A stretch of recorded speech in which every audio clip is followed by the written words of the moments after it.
অন্ধকার পাহাড়ের নিচে লুকিয়ে আছে এমন এক রহস্য যা শত বছরেও কেউ জানতে সাহস করেনি। লোকেরা বলে সেখানে বাস করে এমন এক দানব যার গর্জনে কেঁপে ওঠে পুরো পর্বত, আর তার চোখের দিকে তাকালেই মানুষ হারিয়ে যায় মৃত্যুর গভীরে। 2017 সালে মুক্তিপ্রাপ্ত এমনই একটি ফ্যান্টাসি অ্যাডভেঞ্চার মুভির গল্প নিয়ে আজ আমি হাজির হয়েছি। মুভিটির নাম the assault in the hall of the mountain king. আর এই গল্পটি শুরু করবার আগে হ্যালো বন্ধুরা, আমি Soumyajit and welcome to story. গল্পের শুরুতেই আমরা ক্রিস্টিন নামে একজন রাজকুমারীকে দেখতে পাই, যাকে তার বাবা মা খুব তাড়াতাড়ি রাজকুমার সিগুরের সাথে জোর করে বিয়ে দিতে চায়। কারণ রাজকুমারীকে 18 বছরের মধ্যে বিয়ে না দিলে পাহাড়ে থাকা মাউন্টেন কিং মানে এক ভয়ঙ্কর দানব তাকে তার কাছে নিয়ে চলে যাবে। কিন্তু রাজকুমারী দুষ্ট রাজকুমার সিগুরকে বিয়ে করবে না বলে রাজপ্রাসাদের সবার চোখকে ফাঁকি দিয়ে একটি ঘোড়া নিয়ে পালিয়ে যায়। অন্যদিকে জঙ্গলের মধ্যে স্পেন নামে একটি ছেলেকে দেখা যায়, যে জঙ্গলের মধ্যে কিছু খাবার সঙ্গের জন্য ঘোরাঘুরি করছিল। ঠিক তখন পিছন দিক থেকে ক্রিস্টিনের ঘোড়ার আঘাতে স্পেন জলে পড়ে যায়। স্পেনকে জল থেকে তুলতে গিয়ে যখন ক্রিস্টিন দেখে তার ব্যাগে অনেক ফল এবং সবজি আছে, তখন সে তার ব্যাগ থেকে অনেক ফলমূল পেট ভরে খেতে শুরু করে এবং তারপর তাকে বিদায় জানিয়ে সেখান থেকে চলে যায়। এরপর স্পেন বাড়ি ফিরে আসে, আর সেখানে দেখা যায় তার দুজন ভাই এবং বাবাকে। তার দুজন ভাইয়ের নাম ছিল পের এবং পাল, আর বাবার নাম ছিল হার। তার বাবা যখন দেখে সে সারাদিনে শুধুমাত্র একটি ফল তাদের জন্য জোগাড় করতে পেরেছে, এই দেখে সে প্রচন্ড রেগে যায় এবং বাকি দুজন ছেলেকে সঙ্গে নিয়ে সে জঙ্গলের মধ্যে চলে যায় খাবার খুঁজতে।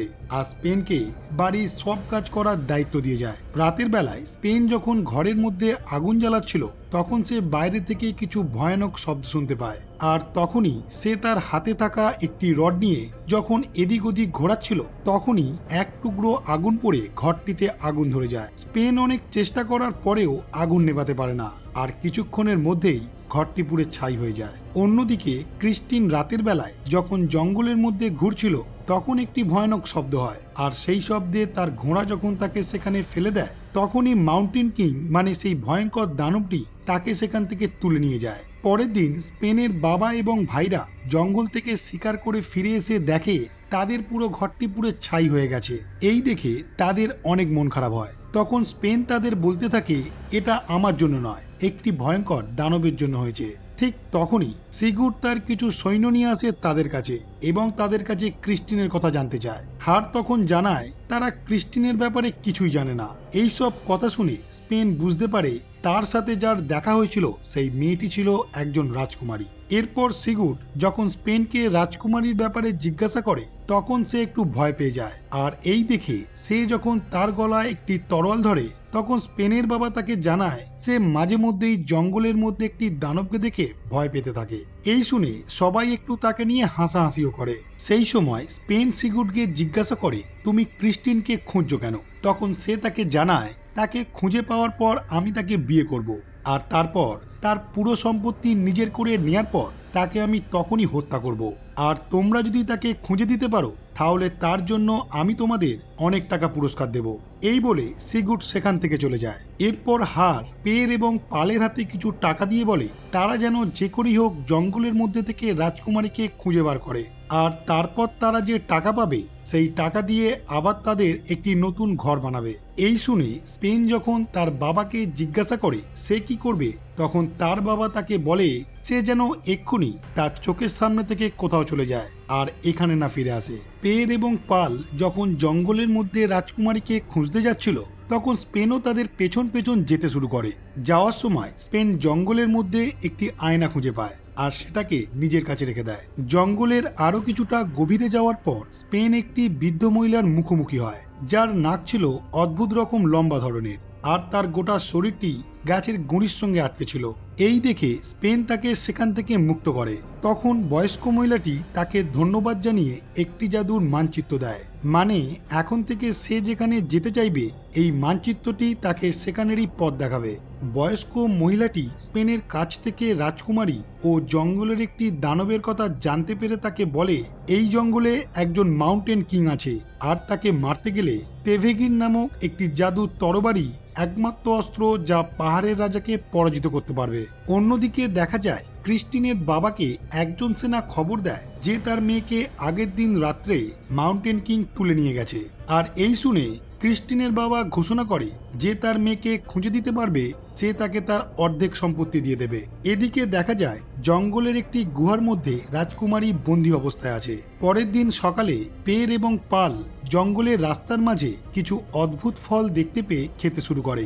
আর তখনই কিছু পরীর মতন দেখতে মেয়ে এসে তাদের পাহাড়ের একটি গুহার মধ্যে নিয়ে যায়। কিছু সময় পর স্পেনও রাস্তার মাঝে পড়ে থাকা সেই একই রকম ফল খায় এবং ভাইদের খুঁজতে খুঁজতে সে গুহার মধ্যে চলে আসে। তিনজন ভাই যখন সেই মেয়েগুলোর সাথে বসে খাচ্ছিল তখনই স্পেনের হাত থেকে একটি ফল মাটিতে পড়ে যায়। আর ফলটিকে তোলার সময় স্পেন দেখতে পায় আসলে এখানে সুন্দর সুন্দর দেখতে মেয়েগুলি একটি ডাইনি, আর তারা তাদের মায়াজালে আটকে রেখেছে।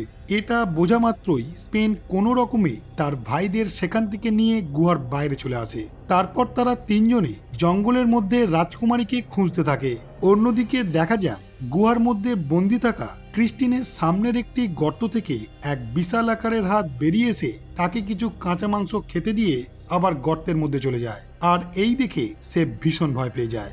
এদিকে তারা তিনজন জঙ্গলের মধ্যে একটি ছোট্ট গ্রাম দেখতে পেয়ে সেখানের একটি জায়গায় খেতে যায়। সেখানে স্পেন যখন তার দুই ভাইকে সেই ম্যাপটির ব্যাপারে জানাচ্ছিল তখনই সেই কথাগুলি তাদের পিছনে থাকা সিগুড শুনতে পেয়ে যায়। এই শুনে সিগুড যখন তাদের কাছ থেকে সেই ম্যাপটি চাইছিল তখন তারা তিনজনে নিজেদের বুদ্ধি খাটিয়ে কোনো রকমে তাদেরকে মেরে সেখান থেকে বাইরে চলে আসে। কিন্তু তারপরেও সিগুড তার সৈন্যদের নিয়ে তাদের পেছনে ধাওয়া করতে থাকে। একটা সময় তারা নিজেদের প্রাণ বাঁচানোর জন্য কোনো উপায় না পেয়ে তাদের সামনেই থাকা পাহাড়ের উপর থেকে নদীতে ঝাঁপ দিয়ে দেয়। এরপর জঙ্গলের মধ্যে দিয়ে আসার সময় স্পেন একটি ভাল্লুকের ছাল কুড়িয়ে পায়। অন্যদিকে ক্রিস্টিন যখন সেই গুহা থেকে বাইরে পালিয়ে যাওয়ার চেষ্টা করছিল তখনই সেই মাউন্টেন কিং ক্রিস্টিনকে ধরে তার হাতের দ্বারা ঝুলিয়ে রাখে এবং কিছু সময় পর তাকে ছুঁড়ে ফেলে দেয় আর সে সেখানে অজ্ঞান হয়ে যায়। এদিকে জঙ্গলের মধ্যে প্রচুর কুয়াশার কারণে স্পেন তার দুজন ভাইয়ের থেকে আলাদা হয়ে যায়। ঠিক তখনই সিগুড তার সৈন্যদের এনে পের এবং পালকে ধরে ফেলে। আর অন্যদিকে স্পেন সেই ম্যাপে থাকা জলাশয়টি দেখতে পেয়ে সেখানে ঝাঁপ দেয় সেই তলোয়ারটা আনার জন্য, কিন্তু সে জানতো না সেই জলের মধ্যে লুকিয়ে ছিল অনেক দানব। তারপরেও সে কোনোভাবে তাদের সাথে লড়াই করে তলোয়ারটা নিয়ে ওপরে চলে আসে। জঙ্গলের মধ্যে একটি জায়গায় সিগুড স্পেনের দুই ভাইকে বেঁধে রাখে। তখন স্পেন তার কাছে থাকা সেই ভাল্লুকের ছালটি পড়ে এসে তাদের সবাইকে ভয় দেখাতে শুরু করে। কিন্তু একটা সময় ভাল্লুকের ছালটির কারণে চোখ বন্ধ হয়ে গেলে সে একজনের সাথে ধাক্কা খেয়ে সেখানেই পড়ে যায়। তারপর তাকেও তার ভাইদের সাথে বেঁধে রাখা হয়। সিগুডরা তাদের কাছ থেকে ম্যাপটি নিয়ে নেয় আর তারপর তাদেরকে সঙ্গে নিয়ে রাজকুমারীকে খুঁজতে বেরিয়ে পড়ে। রাতের বেলায় জঙ্গলের মধ্যে তাদের ওপর মাউন্টেন কিং হামলা শুরু করে।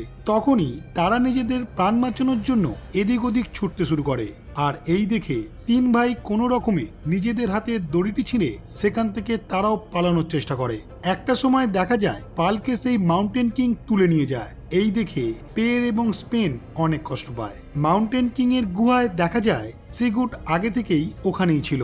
সিগুড সেই গুহায় ক্রিস্টিনকে দেখতে পেয়ে তাকে বলে সে তাকে খুঁজতেই তার জীবনের ঝুঁকি নিয়ে এখানে এসেছে। ঠিক সেই সময় পালের জ্ঞান ফিরে আসলে সে ক্রিস্টিনকে জানায় সে তাকে মিথ্যে কথা বলছে। আসলে সে তাকে বিয়ে করে মেরে তার সম্পত্তি নেওয়ার চেষ্টা করছে আর তাকে উদ্ধার করতে এখানে স্পেন এসেছে। এই কথা শোনা মাত্রই ক্রিস্টিন পিছন দিক থেকে একটি বস্তু সিগুডের মাথায় মেরে তাকে সেখানে অজ্ঞান করে দেয়। রাতের অন্ধকারে দেখার জন্য স্পেন একটি কাঁচের পাত্রের মধ্যে কিছু জোনাকি পোকা ধরে আর সেই আলোর সাহায্যে পথ দেখতে শুরু করে। পাহাড়ের ভেতর অনেক গুহায় তারা তার ভাই এবং রাজকুমারীকে খুঁজতে শুরু করে। ঠিক সেই সময় স্পেন সেখানে একটি গর্তের মধ্যে পড়ে যাচ্ছিল। স্পেনকে যখন তার ভাই বাঁচানোর চেষ্টা করছিল তখন সে লক্ষ্য করে সেই গর্তের ভেতরে তার ভাই, রাজকুমারী এবং রাজকুমার তিনজনই আছে। তারপর তারা দড়ির সাহায্যে তাদের তিনজনকে সেই গুহার মধ্যে থেকে ওপরে নিয়ে আসে। গুহার মধ্যে থেকে বাইরে বেরোনোর সময় তারা লক্ষ্য করে সেই বিশাল আকারের মাউন্টেন কিং রাস্তার ওপরই ঘুমোচ্ছে। আর গুহার বাইরে বেরোতে গেলে তাদের তাকে টপকেই বাইরে বেরোতে হবে। তারা ভয়ে ভয়ে খুব সাবধানেই মাউন্টেন কিং এর লেজটি পার করে এলেও সিগুড আসার সময় তার লেজের ওপর পা তুলে দেয় আর তখনই মাউন্টেন কিং জেগে উঠে তাদের পেছনে তাড়া করতে শুরু করে। নিজেদের প্রাণ বাঁচাতে তারা সেই গুহা থেকে বেরিয়ে পাহাড়ের গা বেয়ে ওপরে চলে আসে।